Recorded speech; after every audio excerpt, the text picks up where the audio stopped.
For so many of us, this week marks 1 year since our lives radically changed.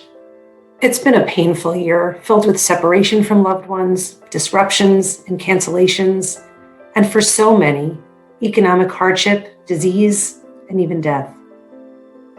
But there have been special moments too, lessons learned and wisdom gained. One such lesson feels very linked to this week's Torah portion. Parshat Vayakhel-Pekude opens with Moses reminding the children of Israel of the holiness of Shabbat and of the laws they must keep in order to observe it. But then the Parsha turns its attention to the creation of the Mishkan, the tabernacle in the desert. Entire chapters are filled with the most exquisite details about the ornate and richly decorated Mishkan. The juxtaposition of the reminder about Shabbat and the detailed description of the Mishkan contains a message for this moment.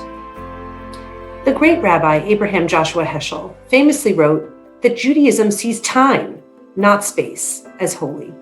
He noted that the first time the word kadosh, or holy, is used in the Bible is to refer to Shabbat, the day God rested from creation. He writes, Judaism teaches us to be attached to holiness in time, to be attached to sacred events, to learn how to consecrate sanctuaries that emerge from the magnificent stream of a year. The Sabbaths are our great cathedrals.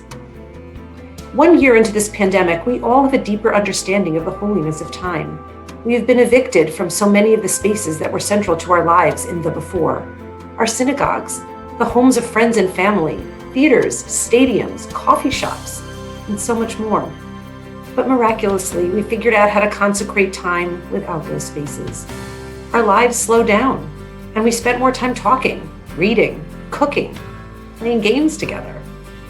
Our Jewish institutions created virtual programming. We Zoomed with our family and friends. We watched as talented performers figured out how to sing together without being together. We cheered on our teams as they played in empty stadiums and arenas. We learned to treasure being with one another in virtual space, but in actual time. But what should we make of our Torah portion's turn from discussing the holiness of the Shabbat to the ornate space of the Mishkan? If time is what is truly holy, why spend chapters and chapters detailing the beauty of a space? The truth is that human beings cannot exist only in time. We need human touch. We are uplifted and warmed by being in spaces that hold meaning for us. And yet, we learned during this year of exile that due to the hectic pace of 21st century life, many of us had previously been paying too little attention to the holiness of time. Our challenge as we slowly re-enter the spaces that we have had to leave this year is, like our Torah portion, to hold both the holiness of time and space in our lives, to juxtapose them with one another so that we are able to treasure them both. Shabbat Shalom.